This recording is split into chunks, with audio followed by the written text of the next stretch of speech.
예, 마음에 그려주는 하나님의 그림이란 제목으로 하나님 말씀 증거하도록 하겠습니다. 어떤 집에 그 젊은 여자분이 계셨는데 자기 어머니가 하는 행동이 좀 계속 의아했다라는 것입니다. 이렇게 소세지를 구우면은 어머니께서 양쪽에 있는 끝을 오른쪽 자르고 왼쪽 자르고 그리고 항상 굽더라는 거예요. 너무 궁금해가지고 어머니한테 물어봤답니다. 어머니는 왜 그 소세지를 구울 때 양쪽으로 자르고 구우십니까? 그랬더니 어머니도 자기도 잘 모르겠다고. 자기 어머니, 할머니가 그러셔서 그랬다고. 그래서 또 기회가 돼가지고 또 할머니한테 또 물어봤답니다. 할머니는 왜 소세지를 구울 때 이렇게 양쪽을 자르고 구우세요? 그랬더니 할머니가 또 그러더라는 거예요. 나도 우리 어머니가 그 구울 때 이렇게 양쪽 잘라서 그대로 했다고.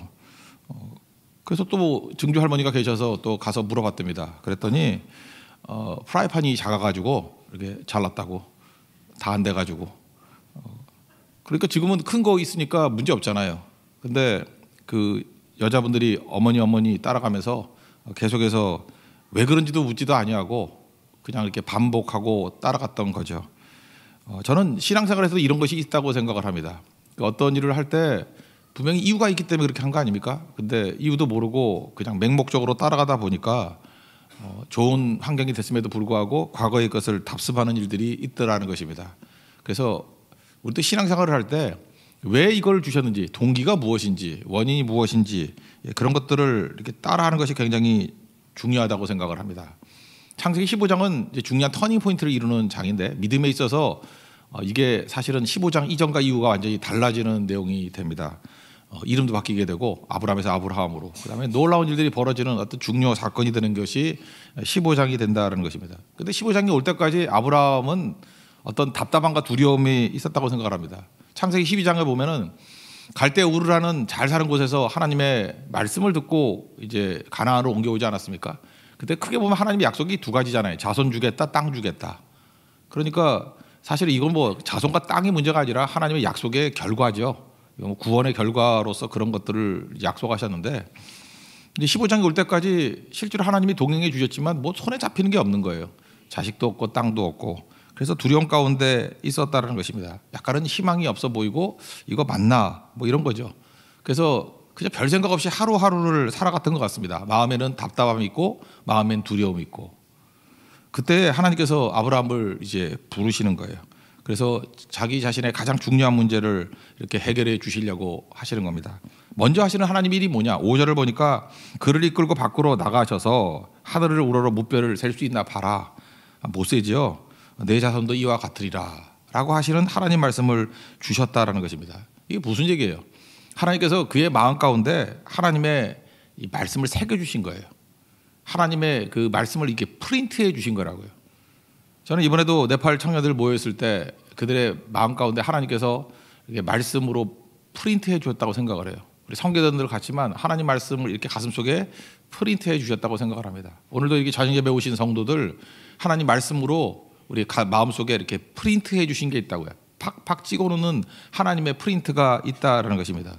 그거 붙들고 나아가면 결국 그대로 이루어지게 된다라고 하는 것들을 우리에게 보여주고 있다라는 것입니다.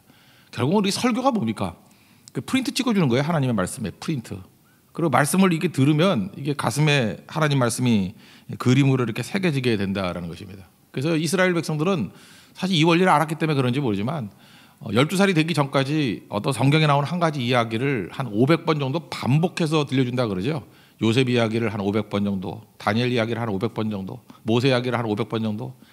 그러면 나중에는 내가 다니엘인지 내가 다니엘이 난지 이게 구분을 못하는 거예요. 내가 요셉인지 요셉이 난지 구분을 못하는 거예요. 그래서 그 상황 속에서 하나님 말씀이 가슴에 팍 이렇게 그림같이 찍혀진 것들을 가지고 살아가게 된다는 것입니다. 그게 말씀이 이끌어가는 삶이에요. 지금 아브라함에게 처음으로 이렇게 하나님 말씀을 팍 찍어서 이것대로 살아가야 된다라고 하는 것들을 지금 보여주고 있다라는 것입니다.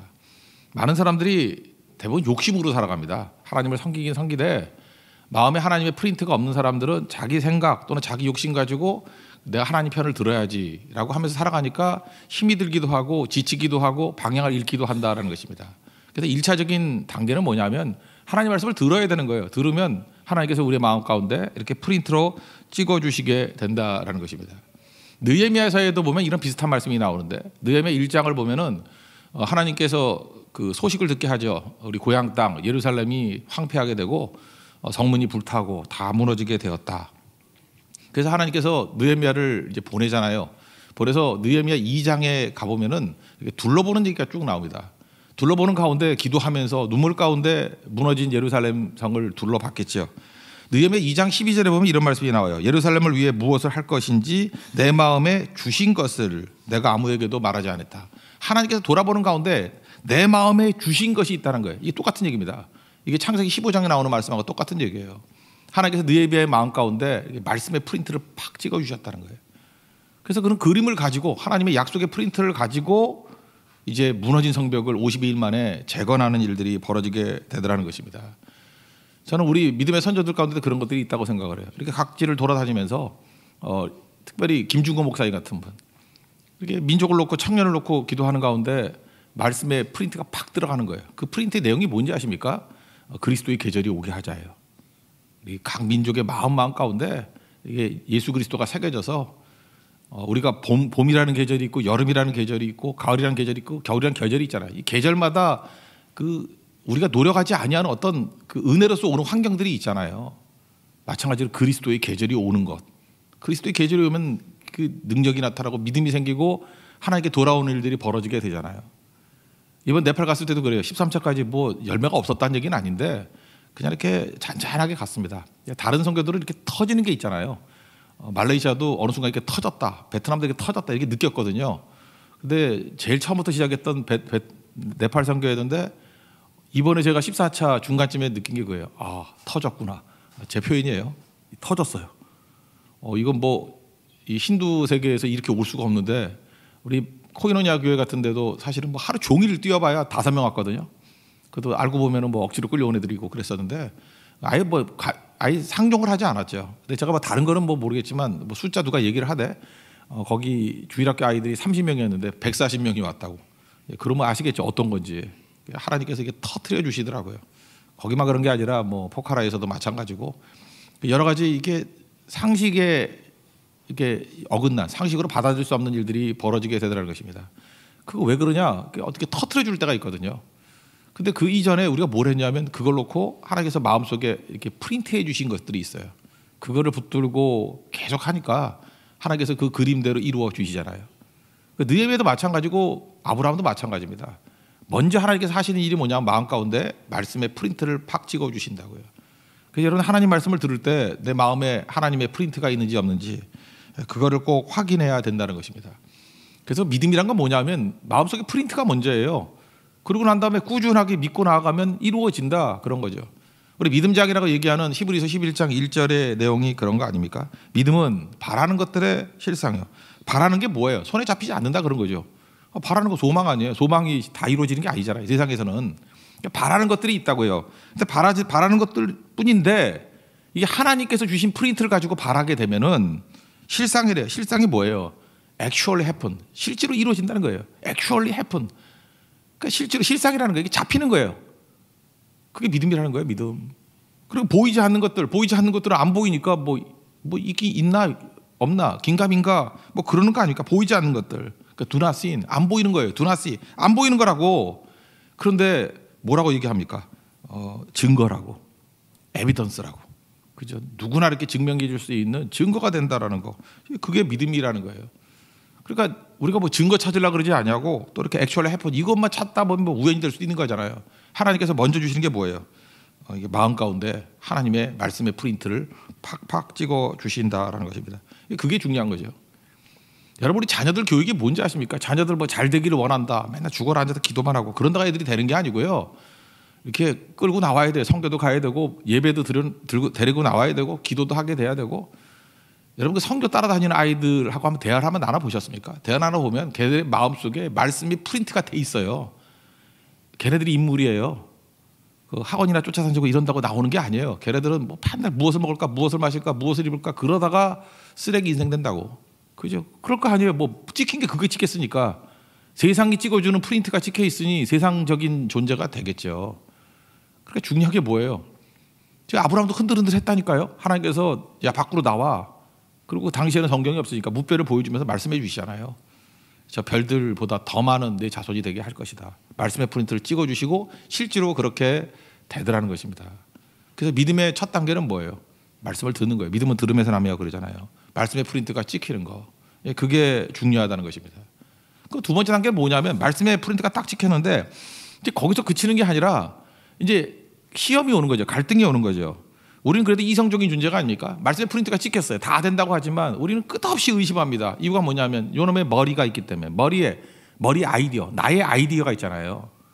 근데 아무리 생각해도 이게 하나님의 말씀이 맞긴 맞는 것 같은데 내 생각을 이렇게 해보니까 애가 안 생기는 거예요. 땅도 안 주는 거고. 그러면 우리는 그 추론을 하잖아요. 추론. 이게 도대체 어떻게 될 것인가? 이게 제대로 되는 것인가? 여러분 교만이라는 게 뭔지 아십니까? 교만이라는 것은 원래 그 히브리어 단어 뜻이 부풀리다라는 뜻이 있어요. 부풀리다. 교만이라는 단어가 부풀리다 또는 자기 자신을 과장하다. 그러니까 부풀리다, 과장하다. 그러니까 이 교만이 계속 진행이 되면 어떻게 되는 거예요? 어디까지 부풀려지냐면 내가 하나님이다라고 하는 데까지 부풀려지는 거예요. 그래서 교만의 마지막은 하나님의 자리에 앉는 거예요. 그 마귀도요. 원래 천사였잖아요. 천사가 교만해져서 마귀가 됐다 그러는데 그 타락한 천사의 특징이 뭐예요? 교만해진 거예요. 교만이 무서운 거거든. 잠깐만 부풀려져서 나중에 어디까지 가요? 하나님이 되는 데까지 가요. 우리 성도들 가운데도 이렇게 변화가 좀 더딘 사람들 보면은 교만이 들어가거든요. 목사들도 여러분 교만한 목사만큼 보기 싫은 게 없잖아요. 그죠? 잠깐만 부풀려져요. 자기는 얘기 부풀려주고 지가 한 양. 나중에는 무너져 버리잖아요. 부풀리는 거예요. 자기를 과장하는 거예요. 그래서 결국은 하나님 비슷하게 하려고 그래요. 자기가 뭐 다 결정하는 양. 모세도 그랬잖아요. 내가 너희를 위해서 물을 내려. 자기가 주는 거냐. 그러니까 이게 무서운 거거든요. 하나님 자리를 가는 거. 아브라함도 그랬어요. 그러니까 우리도 언제든지 그럴 수 있는 거죠. 그러니까 아브라함이 어떻게 생각했냐면은 곰곰이 생각해 보니까 하나님이 약속을 해주셨는데 하나님이 자기보다 지혜롭지 못한 것 같아. 이게 안 되는 것 같이 보여요. 그래서 하나님 말고 자기 머리로서 제안을 하는 거죠. 그 제안이 뭐예요? 2절을 보니까 그렇게 얘기하죠. 나는 자식이 없는데 내 상속자는 내가 생각해 본데 이 다메섹 사람 엘리에셀이니이다. 하나님 그렇게 힘들게 하지 마시고 내 아이디어를 한번 얘기해 볼까요? 이 엘리에셀을 상속자로 삼으면 하나님 약속하신 거 이루어지고 이게 명확한 방법 아닙니까? 얘 신실하니까 이 정도면은 상속자가 돼도 양자로 삼아도 문제가 없습니다. 이렇게 생각을 한다라는 거예요. 여러분 신앙생활 할 때 언제 위기인지 아십니까? 저는 그래서 이렇게 잔머리 너무 많이 걸리고 고집 센 사람들 이게 하나님께서 사용하기 힘들다고 생각하고 그거 깨는데 생각보다 오랜 시간이 걸린다고 생각을 해요. 왜냐하면 꼭 이렇게 나가거든요. 자기 생각으로. 그거 아니라 그러죠. 야, 네 상속자 그 다메섹 사람 엘리에셀 아니고 내 몸에서 나는 씌어야만 내 자손이 될 것이다. 그러니까 하나님의 말씀의 프린트 그거 계속 붙들고 나가 그거죠. 믿음이 뭐예요? 갈등이거든요. 마음속에 새겨진 하나님의 말씀의 프린트가 있고 내 머릿속에 아이디어가 있어요. 이게 계속 싸우거든요. 그때 믿음이 뭐예요? 말씀의 프린트를 붙드는 거예요. 내 생각이 아니라 말씀의 프린트를 붙드는 거예요. 내 아이디어가 아니라 말씀의 프린트를 붙드는 거예요. 그래야 그게 믿음이라는 거예요. 아브라함이 슬럼프에 빠지고 신앙이 흔들흔들했을 때를 보십시오. 다 말씀의 프린트가 있긴 있었어요. 그리고 머릿속에 아이디어하고 갈등 갈 때였어요. 흉년이 왔습니다. 시험이죠. 흉년이 오면은 말씀의 프린트를 붙들면 되죠. 가나안 땅에 있으면 죽으나 사나 거기 땅에 머물렀으면 하나님이 살려주시겠죠. 근데 아브라함이 했던 게 뭐예요? 야, 먹을 것이 어디 있어? 지 머리 아이디어잖아요. 애굽에는 먹을 게 많다 그래. 애굽으로 가자. 그게 자기 머리 아이디어 선택한 거죠. 그때부터 시험에 걸리고 또 자기 아내가 예뻤던가 봐요. 그 자기 머리 아이디어가 뭐예요? 이거 너무 예쁘니까 나 죽이고 아내 뺏어갈 것 같아. 그러니까 지 아이디어가 뭐예요? 아내를 누이라 그러자. 그러니까 말씀에 프린트를 붙들지 않고 자기 아이디어를 붙드는 거예요. 또 문제투성이고요. 이러고 난 다음에 또 나중에 또 무슨 일이 벌어집니까? 그래도 아들이 안 생기니까 어떤 일이 벌어져요? 첩을 통해서 이스마엘을 얻잖아요. 그 자기 아이디어예요. 이것 때문에 얼마나 분쟁이 씨앗이 돼버렸습니까? 말씀의 프린터. 내 몸에서 날 실어야 내 아들이 될 것이다. 이거 붙드는 것이 믿음인데. 그러니까 우리가 믿음이라는 건 뭐냐면 인생의 싸움은 이거예요. 일단 하나님 말씀의 프린트가 새겨지고 난 다음에 계속해서 우리에게 시험 문제가 주어지거든요. 마음속에 있는 말씀의 프린트를 붙들 것인가 내 머릿속에 아이디어를 붙들 것인가. 그 아이디어를 붙드는 그 순간에 몇 년씩 인생 낭비하는 거예요. 세월을 아끼라 때가 악하니라 그랬죠. 이런 거 한 번 넘어가면 한 3년 걸리고 한 번 넘어가면 어떤 때 10년 날아가고 짧아도 1년이에요. 그러니까 맨날 방황하는 거죠. 어리석은 자가 되지 말고 주의 뜻이 무엇인지 이해하라. 술 취하지 말라. 방탕한 것이니까 성령 충만을 받으라. 성령 충만한 가운데 주의 뜻만 붙들고 나아가라. 이게 당부잖아요. 당부. 근데 이걸 못하게 된다라는 것입니다. 그러니까 맨날 흔들흔들 하는 거죠. 하나님께서 원하시는 것들은 이거예요. 그렇죠? 우리가 잠깐만 내 뜻을 선택하는 이유 중에 하나가 뭐냐면 하나님이 나보다 멍청한 같이 느끼지 돼요. 내가 또 하나님보다 더 똑똑하다고 느끼는 거예요. 그러니까 이런 선택을 하죠. 안 그래요? 하나님의 약속보다 내 생각이 더 옳은 것 같아. 그러니까 우리가 기도할 때도 말씀을 붙들고 기도 안 하고 하나님 왜 이렇게 느려 터졌어요? 하나님 이때가 하나님 타이밍이에요. 하나님 뭐 하세요? 빨리빨리 일어나세요. 하나님 이런 길인데 뭐 하는 거예요? 처음에는 믿음 없을 때 그렇게 기도해요. 자기 뜻을 막 하나님께 가르쳐 주는 거야. 하나님 모르셨죠? 이런 길이 있어요. 하나님 모르셨죠? 이런 기가 막힌 아이디어가 있어요. 하나님 왜 이렇게 센스가 없어요? 그 타이밍이 아니고 지금이 타이밍이에요. 그 근본의 배경에 깔려 있는 생각은 뭐예요? 내가 하나님보다 더 똑똑하다는 거예요. 그걸 뭐라 그러죠? 교만, 부풀려지는 거고 자기를 과장하는 거고. 그래서 출애굽기 14장에 보면은 그 홍해 가를 때 하나님께서 하시는 말씀이 뭐예요? 13장 뭐 14절 뭐 13절 14절 그 너는 가만히 있으라고 두려워하지 말고 가만히 있어서 하나님께서 오늘 너희를 위하여 행하시는 구원을 보라. 이거 뭐예요? 그냥 놀고 먹으라 그런 뜻이 아니라 네 생각은 꽝이야. 내 생각이 맞는 거야. 그러니까 앞에는 홍해고 뒤에는 애굽의 군대고 네 머리로 생각할 수 있는 게 뭐죠? 뭐 수장 당하든지 돌아서서 죽도록 싸우든지. 근데 하나님의 아이디어는 뭐예요? 그냥 믿고 따르라는 거예요. 홍해의 길이 열리죠. 바닷길이 열리고 이스라엘은 구원받고 그 자리에서 애국 군대는 수장당하는 일들이 벌어지게 되더라는 것입니다. 이거 보라보고 시편 46편 20절 10절에는 그렇게 하잖아요. 너희는 가만히 있어 내가 하나님 됨을 알지어다. 신앙이 뭔지 아십니까? 내 마음에 새겨진 하나님 말씀의 프린트가 있고 내 머리에 아이디어가 있어요. 근데 뭐 100%는 못하겠죠. 우리도 어떤 때는 아이디어를 따라가요. 그래서 망하는 거야. 그러니까 망하는 것도 신앙의 체험이에요. 망해도 진짜 엄청 망하고 깨져도 엄청 깨져요. 그것도 유익이 있어요. 우리에게 똥개 훈련시키듯이 이러면 죽는 거야. 이거 깨우치는 거죠.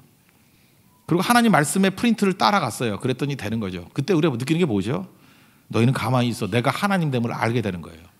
아, 이게 하나님 됨이구나. 오늘도 여러분 간증하시는 여러분들 나오실 때 그런 얘기 하잖아요. 야, 이번 네팔 선교 때 하나님이 일하시는 걸 봤어요. 역시 하나님께서는 기도할 때 가드웍스 하나님이 일하시는 걸 봤어요. 하나님 됨을 깨닫게 됐어요. 이렇게 막 하다가 이제 우리는 남의 일이니까 잘 보이잖아. 이제 그리고 시험 오면 또 넘어지고 깨지고 막 그래요.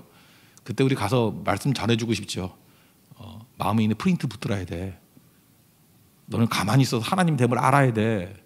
남의 거는 보이는데 내 건 안 보여요. 우리도 또 그러고 있다라는 거예요.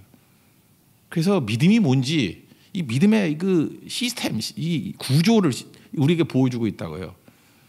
그때 하나님께서 이 두 가지 마음속에 찌개진 프린트와 머릿속에 있는 아이디어를 싸울 때 말씀의 프린트 붙들어야 돼. 그렇게 얘기했을 때 아브라함이 하나님 말씀의 프린트를 믿었어요. 그게 6절이죠. 아브라함이 여호와를 믿으니 여호와께서 이를 그의 의로 여기시고. 그러니까 말씀의 프린트를 붙든 거예요. 자기 머리에 아이디어가 아니라. 그럴 때 그걸 뭐라 그래요? 그걸 의라 그런다. 의. 여기서 로마서가 나온 거 아니에요. 로마서가 이신칭의 justification by faith, 믿음에 의한 의. 그러니까 의인이 된다는 건 뭐냐 하면은 착하게 산다가 의인이 아니에요. 착하게 사는 게 성경의 의인이 아니라 그런 의가 아니고요. 성경에서 말하는 의가 뭐냐면 이거예요. 여러분들도 다 똑같아요. 지금 하나님 말씀을 들었죠. 말씀의 프린트가 딱 새겨졌어요. 그리고 내 머릿속에 아이디어가 있어. 근데 우리는 멍청하면 멍청할수록 지 아이디어가 하나님 말씀보다 더 똑똑하다고 생각을 해.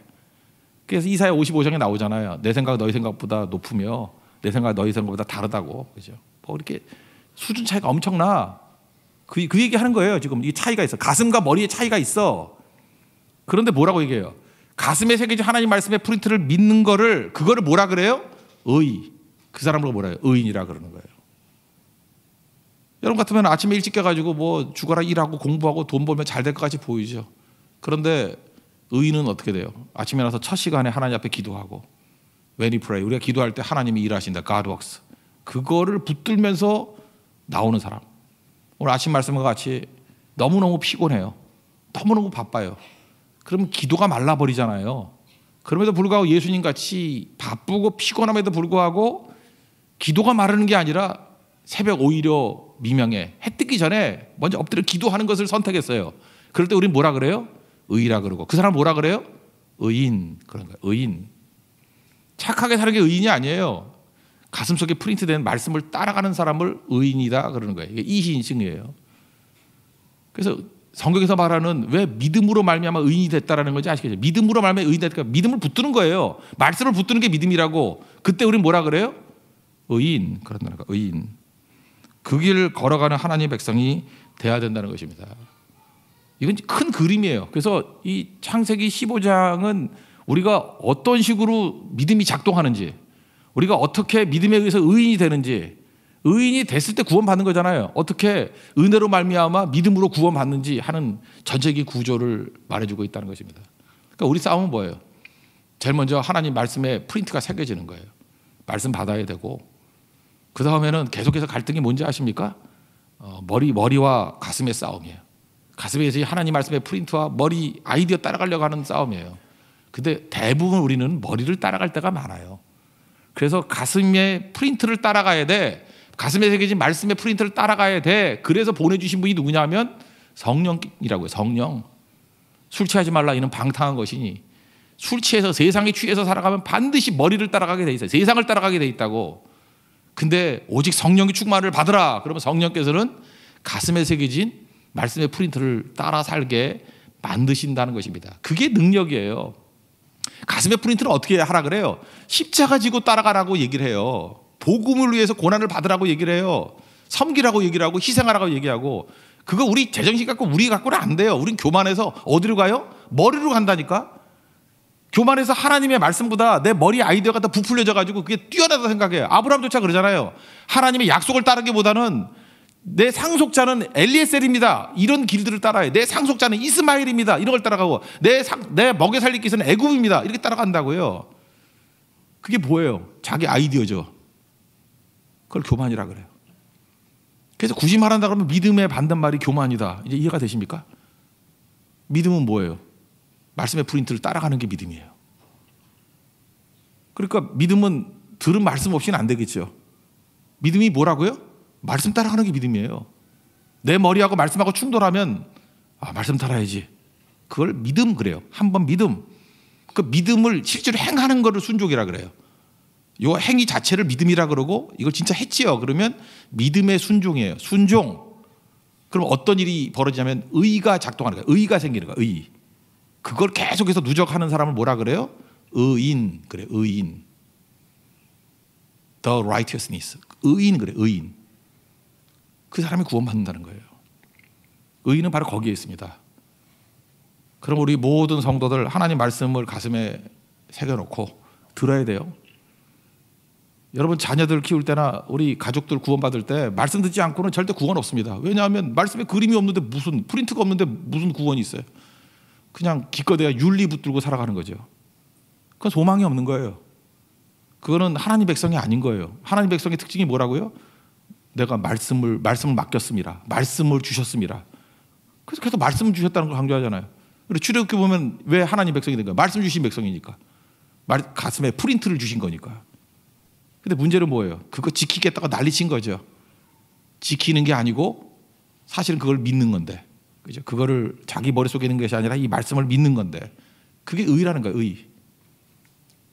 의인 될 때 하나님 앞에서 구원이 임하게 된다는 것입니다. 저는 이번 네팔 선교를 볼 때도 뭐 짧게 보면 예를 들면 그런 거예요. 하나님께서 갈 때마다 말씀으로 주신 것들이 있다고요. 새겨진 것들이 있어요. 그거 반복해야 돼요. 꾸준히 반복.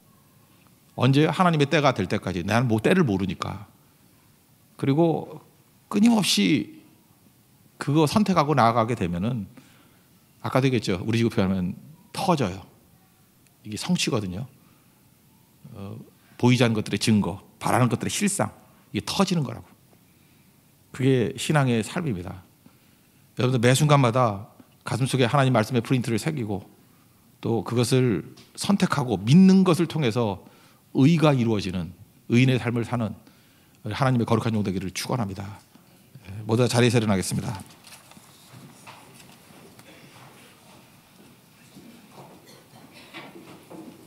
십자가 그 사랑 찬양하겠습니다.